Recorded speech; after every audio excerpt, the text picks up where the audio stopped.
कर रहे हैं। शैतान की आंत की तरह ख़त्म होने में ही नहीं आ रहे। इसमें आप देखिए कि जो इस वक्त दो केसेस हैं। एक मुकदमा है जो कि 25 मेंबरान हैं पंजाब असम्बली के, जो इस वक्त की एक नाम नहाद हुकूमत है जिसको ना गवर्नर पंजाब तस्लीम करते हैं ना स्पीकर पंजाब असम्बली तस्लीम करते हैं। लेकिन बहरहाल एक अदालती फ़ैसले के नतीजे में स्पीकर ने हलफ दिया हमज़ा शहबाज को, और ये जो एक वहाँ पर एक हुकूमत कायम हुई है, ये सिर्फ़ एक समझिए कि एक बिल्कुल एक बहुत ही आर्जी सेटअप के तौर पे काम कर रही है। जो ही इलेक्शन कमीशन इन 25 अरकान को डिस्क्वालीफाई करता है, जो कि उसका सिर्फ एक रस्मी किरदार है इलेक्शन कमीशन का, क्योंकि आर्टिकल 63A के मुताबिक जो यहाँ पे पंजाब का जो केस है वो सेंटर का केस है। सेंटर के केस में तो आज फिर भी उन्होंने एक बेहयाई की है। जो मेंबरान हैं उन्होंने सब ने एफिडेविट दिए हैं कि जी हम पीटीआई का हिस्सा हैं और हम इमरान खान की क़यादत पे पूरा यकीन रखते हैं, सिर्फ इसलिए कि वो डिस्क्वालिफिकेशन से बच जाएँ। हालांकि वो बचेंगे नहीं। लेकिन जो पंजाब में तो जो 25 अरकान हैं उन्होंने बाकायदा वोट दिया है। सो इलेक्शन कमीशन को चाहिए था कि एक दिन के अंदर ही उनको बुलाएं। 30 दिन तो मैक्सिमम टाइम है ना जो आपको फैसले के लिए दिया गया है। लेकिन एक तरफ जिस तरह मैंने आपको अर्ज़ किया, एक सबसे बड़ा जो सूबा है जो दुनिया का असल में अगर देखा जाए तो दुनिया का जो पहले 10 बड़े ममालिक हैं, अगर पंजाब की आबादी को देखा जाए तो वो उतना ही बड़ा एक सूबा है जितना कि दुनिया के 10 बड़े ममालिक जो हैं। यूरोप में तो इतना बड़ा मुल्क ही कोई नहीं है। सो इतनी बड़ी आबादी को एक इंतज़ामी बहरान में, जहाँ एक तरफ हम सुनते हैं कि अदालतें 24 घंटे खुली होती हैं, दूसरी तरफ इलेक्शन कमीशन इस मामले को बिज़नेस एज यूजुअल के तौर के ऊपर ले रहा, और उसमें जो है वो आपने मंगल की तारीख दे दी है। अब ये जो केस है इसमें तो हफ्ता इतवार इन चीज़ों को देखना ही नहीं चाहिए। एक सबसे बड़ा सूबा एक इंतहाई बड़े इंतज़ामी बहरान का शिकार है। कोई वहाँ पे हुकूमत नहीं है। चीफ सेक्रेटरी आईजी जो हैं वो खुद अपनी मनमानी कर रहे हैं। उनको भी समझ नहीं आ रहा कि आखिर पॉलिसी क्या लेनी है, किसको फॉलो करना है। गंदम की ख़रीदारी रोकनी है, गंदम की ख़रीदारी जारी रखनी है, फ्लोर मिल्स के साथ हमारे ताल्लुकात जो हैं वो क्या होने हैं, पानी के ऊपर जो हमारा एक तनाज़ा चल रहा है उसके ऊपर हमने क्या मौक़िफ़ लेना है। ये वो सारे सियासी फ़ैसले हैं जो हुकूमतों ने करने होते हैं, लेकिन अब वहाँ पे हुकूमत ही नहीं है। इतने बड़े सूबे को आपने एक इंतज़ामी बहरान में मुब्तला कर दिया है कि जी हम आराम से केसेस जो हैं वो सुनेंगे। इसकी कोई तुक समझ नहीं आती। आपने आज नोटिस दिए हैं, कल आप उनका हाज़िरी का और वोट का रिकॉर्ड मंगवा लें। इन तमाम लोगों ने जो 25 अरकान हैं, इन्होंने वोट जो हैं वो दिए हैं PMLN के उम्मीदवार को इस इलेक्शन में। बड़ी सीधी बात है, इन सब ने अपने जो नशिस्तें हैं वो उनको डी नोटिफाई आपने करना है, इन सब ने घर जाना है। जब ये 25 लोग घर चले जाते हैं तो उसके बाद पंजाब में किसी भी जमात के पास 186 की फ़िगर जो है वो नहीं। उसमें जो PTI की है और PMLQ और PTI मिल के 176 के करीब जो है 176-77 के करीब रह जाएंगे, और जो दूसरी PMLN है वो तकरीबन 170-71 के पास रह जाएंगे। सो ये जो एक इस वक्त तो जो एक सो कॉल्ड ये जो वहाँ पे एक chief minister world prime minister हुकूमत चल रही है, उसका वो सिर्फ एक जो है वो एक आप समझिए कि कच्चे धागे से बंधी हुई वो हुकूमत, और कोई आदमी जो है इसके ऊपर तैयार ही नहीं है कि कोई ज़िम्मेदारी लेने को। सबसे बड़ा सूबा इतने बड़े इंतज़ामी बहरान का शिकार है और हमें यहाँ पे किसी को परवाह ही नहीं है। वो कहते हैं कि हम मंगल को देखेंगे, बुध को देखेंगे और आराम से हम फैसले करेंगे। तो मेरी नज़र में इस वक्त जो पंजाब का इंतज़ामी बहरान है उसका फौरी नोटिस लेने की ज़रूरत है और उस पर आगे बढ़ने की ज़रूरत है। मैं इलेक्शन कमीशन को कहूँगा आप इसको बिज़नेस एज़ यूजुअल के तौर के ऊपर ना लें। इस केस की समाअत जो है वो आपने मंगल को डाली है, इसकी आप कल समाअत करें। कल परसों इसकी समाअत करें और पंजाब में आप ख़त्म करें इस मामले को। सुप्रीम कोर्ट ने 9 तारीख को हेयरिंग दोबारा शुरू की है आर्टिकल 63A के केसेस की। मैं ये समझता हूँ कि ये एक बड़ा मुस्बत कदम है और सुप्रीम कोर्ट से भी मैं अपील करूँगा कि इस मामले में एक हतमी फ़ैसला आना चाहिए कि ये इधर आखिर हम जा किधर रहे हैं और इसके मुताबिक जो है वो हमें आगे बढ़ने की ज़रूरत है।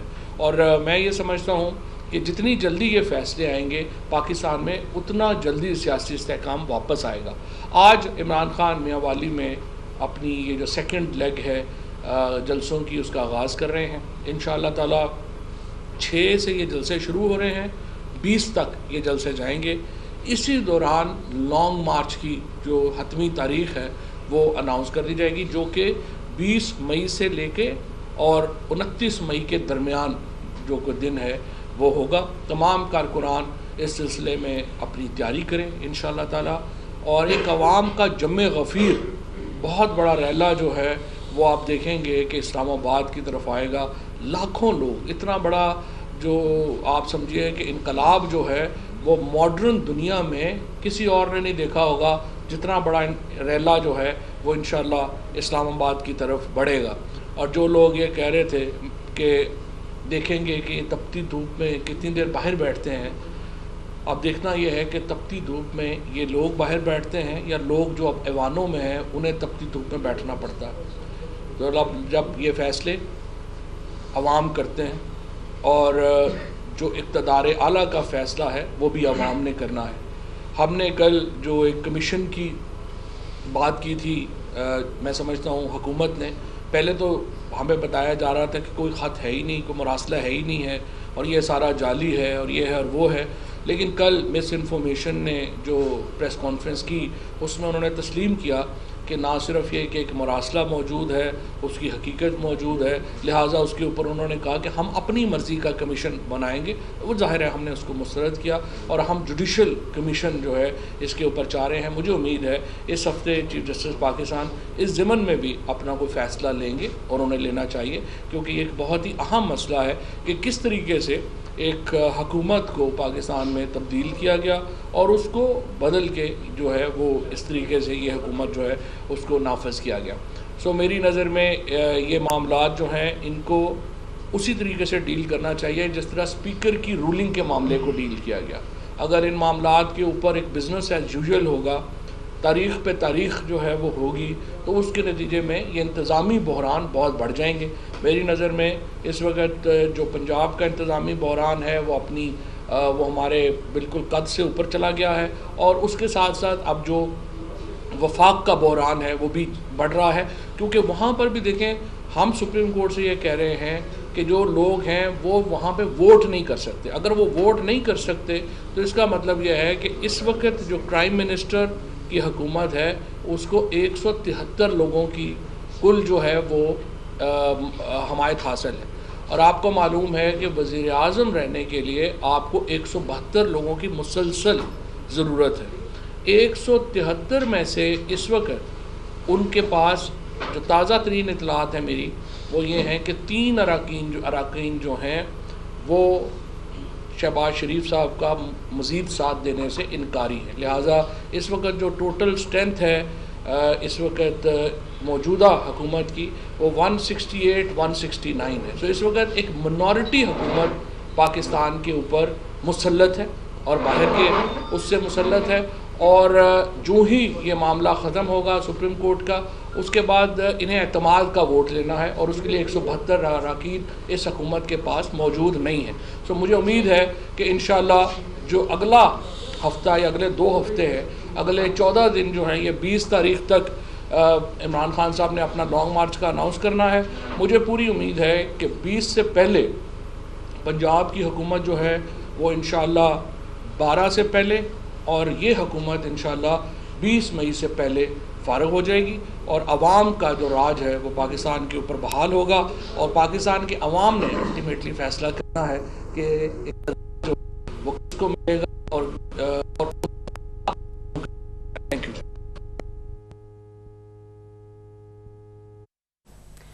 फवाद चौधरी इस वक्त इस्लामाबाद में प्रेस कॉन्फ्रेंस कर रहे हैं। उनका कहना था कि गंदम खरीदारी ना होने से आटे का बहरान पैदा होगा। अदालत के लिए इससे बड़ा काम क्या होगा कि मुल्क की खुद मुख्तारी ख़त्म कर दी गई। आज़ाद कमीशन तश्कील दें और यूट्यूब पर बराह रास्त कार्रवाई दिखाएँ। उनका कहना था कि आपके घबराने का वक्त कल के जलसे के बाद शुरू होगा। लाखों लोग अपनी हकीकी आज़ादी के लिए इस्लामाबाद की तरफ निकलेंगे। इस्लामाबाद में रहनुमा पीटीआई फवाद चौधरी इस वक्त प्रेस कॉन्फ्रेंस कर रहे हैं। उनका कहना था कि गंदम खरीदारी ना होने से आटे का बहरान पैदा होगा।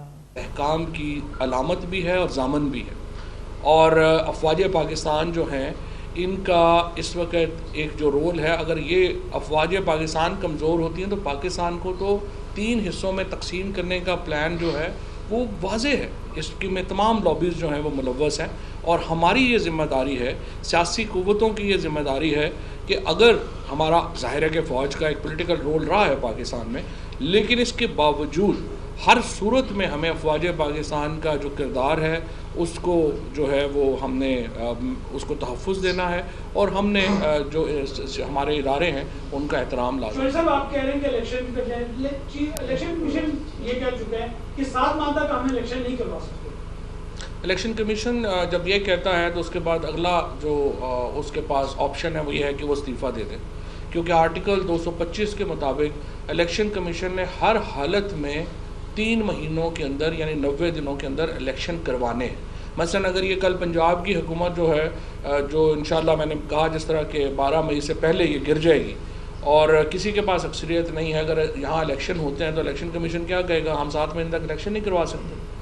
जो भी इलेक्शन कमिश्नर आके ये बयान देता है कि वो 90 दिन से ज़्यादा इलेक्शन नहीं करवा सकता, the only option he has is उसे रिज़ाइन करना होगा, इसके अलावा नहीं। और इसके ऊपर हम सुप्रीम कोर्ट में पहले ही जा चुके हैं। सर आप कह रहे हैं कि नोटिस लें, आप किससे कह रहे हैं नोटिस लें, किससे मुतालबा कर रहे हैं? किसी भी चीज़ का नोटिस लेने का काफ़ी प्रेस कॉन्फ्रेंस में आप कह रहे हैं कि नोटिस लिया जाए, तो मामला का कौन किससे मुतालबा कर रहे हैं? मैं तो चीफ जस्टिस पाकिस्तान को कह रहा हूँ ना कि जो आपकी ये जो जिम्मेदारी है, सबसे पहले तो 63A के रेफरेंसेस जो हैं वो फाइनल होने हैं, उसके बाद और उसके ऊपर उन्होंने मेहरबानी की है और बैंक जो है वो 9 तारीख से शुरू हो रहा है।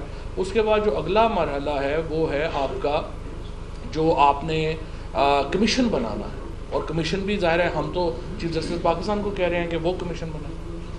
फवाद साहब आपकी प्रेस कॉन्फ्रेंस में जो सबसे अहम नुकता था वो इलेक्शन कमीशन में आज होने वाली हियरिंग है, और अगर उसके हक़ाइक़ की बात करें तो आपके भाई फैसल चौधरी जो पीटीआई को रिप्रेजेंट कर रहे हैं, उन्होंने आज डेट ली है और उन्होंने मंगल तक कहा है, और उन्होंने कहा है कि मैं जवाब पढ़ना चाहता हूँ, उसके बाद मैं इस पे जो है वो दलाइल दूंगा।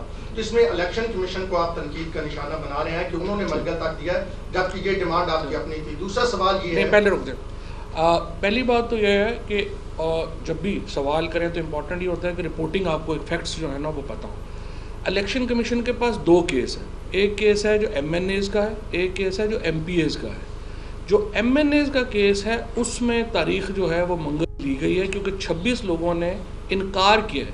उनकी एक अलहदा बेहयाई है कि उन्होंने एफिडेविट दिए हैं कि जी हम तो सारे PTI का हिस्सा हैं और हम इमरान खान की क़यादत पे यकीन रखते हैं। अब उन्होंने ये सारे एफिडेविट जो मेरे पास आए हैं सब ने ये बयान हल्फी जो हैं वो जमा कराए। अब जाहिर है कि उनके ऊपर आपने उनको पढ़ के जवाब देना है कि वो क्या कर रहे हैं। जो MPAs का केस है वो तो स्ट्रेट फॉरवर्ड है। MPAs के केस में तो लिटरली आज आर्गूमेंट भी ख़त्म हो गए हैं, क्योंकि उन्होंने कहा बड़ा सिंपल है, आप रिकॉर्ड सामने रखें, इनसे बुला के पूछें कि आपने ये वोट दिया है या नहीं दिया है। आर्टिकल 63A के मुताबिक आपने उनकी डिक्लेरेशन करनी है। MPAs के केस में तो सिंपल है। जो सर ये फरमाइएगा कि पंजाब के जो आपके सूबाई अरकान असम्बली है उनका कहना ये है कि हम बल्ले के टिकट पे इलेक्शन लड़ के आए, बल्ले के टिकट का कोई उम्मीदवार CM के लिए नहीं खड़ा हुआ, इसलिए हमारे ऊपर ये क्लास लागू नहीं होती। इसके वजह से क्या कहेगा? और आखिरी दूसरा एक सवाल ये है कि हाई कोर्ट सुबह शाम हलफ के लिए खुल रही थी, क्या इस मामले के ऊपर हाई कोर्ट जो है उस उधर आगे पिटीशन डालेंगे या वो खुद जाएंगे या उस पर कोई एक्शन लेंगे? नहीं, देखिए ना, ये तो इलेक्शन कमीशन के पास केस है। दूसरी बात ये है कि जो बल्ले के टिकट के ऊपर इलेक्शन लड़ के आए हैं उन्हें बल्ले वालों का साथ देना है। तो जो इमरान खान ने और जो पार्टी ने या पार्लिमानी लीडर ने जो फ़ैसला किया है उसके मुताबिक आपने चलना होता है, आर्टिकल 63A के मुताबिक। लिहाजा उन्होंने जो वोट दिया है वो वायलेशन में दिया है आर्टिकल 63A की, और इसीलिए हम कह रहे हैं कि उनकी नाअहली जो है वो बिल्कुल अपरेंट है और उसको तो फौरी तौर के ऊपर जो है वो देना चाहिए। और ये मैं दोबारा यहाँ पे सिर्फ रीएम्फेसिस कर दूँ, उसकी वजह ये ज़ाती एक प्रॉब्लम नहीं है हमारा प्रॉब्लम यह है कि मुल्क का सबसे बड़ा सूबा जो है वो एक बहुत बड़े मुआशी और इंतज़ामी बहरान में चला गया है, और बहुत ही अहम है कि हम इस तरह से पंजाब को इग्नोर ना करें। और वहाँ पे जो गवर्नर पंजाब ने जिस तरीके से एक स्टैंड लिया है, जिसके ऊपर हम तमाम पाकिस्तान जो है उनका शुक्रगुजार है, और उसको जो इस वक्त हालात हैं हमें बहुत अहम है कि वहाँ पे इंतज़ामी फ़ैसले करने के लिए एक हुकूमत मौजूद है। आपने असम्बली से रिज़ाइन करते हैं, कौमी असम्बली से आपके अरकान असम्बली में सुना जा रहा है कि तनख्वाहें जो हैं वो वसूल जो असम्बलियों से रिज़ाइन हुआ है, मेरा ये ख्याल है कि वो इस महीने से जो है वो रिज़ाइन काउंट होगा ना। जो पिछले महीने की अगर वो 20 को या 21 को हुआ है तो वो पेज अगर आई हैं, मुझे वैसे पता नहीं है कि आई या नहीं आई है, but technically speaking I believe कि इस महीने से ऑनवर्ड जो है वो तनख्वाहें जो है वो नहीं लेंगे। अच्छा फवाद साहब, मेरा दूसरा सवाल ये था कि यहीं पे आपने ये कहा कि मैं फराह खान को नहीं जानता वो कौन है, तो खान साहब उनकी वकालत कर रहे हैं और वो कह रहे हैं कि उनके खिलाफ अगर कोई केस है तो नैब में लेके आए, तो क्या जो चेयरमैन साहब कह रहे हैं अब आप फराह को जानते हैं? अभी तक भी नहीं। देखिए ये ज़रूरी नहीं है, मैं जानता हूँ पाकिस्तान PTI को 1 करोड़ लोगों ने वोट दिया है, ज़ाहिर है मैं सबको तो नहीं जानता। और दूसरी बात यह है कि जैसे कल भी मैंने जवाब दिया था, सवाल यह है कि आप प्रेस कॉन्फ्रेंसेस के ऊपर प्रेस कॉन्फ्रेंसेस कर रहे हैं, आपके केसेस किधर हैं? आप केसेस लेके आए ताकि वो जवाब दें। आपने तो एक मीडिया ट्रायल शुरू किया हुआ है ना, जब मीडिया ट्रायल से आप हटें और आप केसेस लेके आएँ ताकि वो अपने केसेस का जवाब दें। PTI की जो कैंपेन है इलेक्शन कैंपेन, उसके मुकाबले में मरियम भी शुरू कर रही है, तो क्या ओवरसी किया जाए कि वो अब इलेक्शन का कहीं फैसला हो गया? आज मैंने देखा जो अटक में कुर्सियां लगाई हैं, कम से कम आपस में उस कुर्सी का मेरा ख्याल है को आधे किलोमीटर का फासला है। तो अगर मरियम बीबी जो है उन्होंने मेरा ये ख्याल है कि उन्होंने जलसे भी जो है ना कैलिबरी फॉन्ट की तर्ज पे करने हैं, यानी वो जाली जलसे हैं इनके। हमें अच्छा मीडिया जो है वहाँ पे कंपैरिजन कर सकेगा और पता चल सकेगा क्या है, लेकिन ये बात थी, मुझे लगता ये है कि PMLN ने एक इलेक्शन कैंपेन का अपना आगाज़ किया है, और सही है, हर पॉलिटिकल पार्टी को हक़ है कि वो अपनी पॉलिटिकल कैंपेन करे। और आज राना सनाउल्लाह साहब ने कहा है कि वो जाली वीडियोज़ और ये जो सोशल मीडिया के ऊपर वीडियोज़ हैं उनका वो क्रैकडाउन करेंगे। मैं समझता हूँ कि ये बड़ा मुस्बत बयान है, और इसका आगाज़ उन्हें मरियम नवाज़ से करना चाहिए, क्योंकि वो पहले ही एडमिट कर चुकी हैं मीडिया के ऊपर कि उनके पास वीडियोज़ हैं लोगों की, और जो गाहे बगाहे वो देती भी नहीं हैं। और आपने देखा ही जज अरशद मलिक के मामले के ऊपर किस तरह से उन्होंने जो है वो वीडियोज़ रिलीज़ की। तो राना सनाउल्लाह साहब से मैं कहूँगा कि सबसे पहले जो एक एक्यूज़ जिन्होंने आके मीडिया पे तस्लीम किया है कि ये सारा काम वो करती रही हैं और कर रही हैं, उनसे तो अपना क्रैकडाउन का आगाज़ करें। Thank you.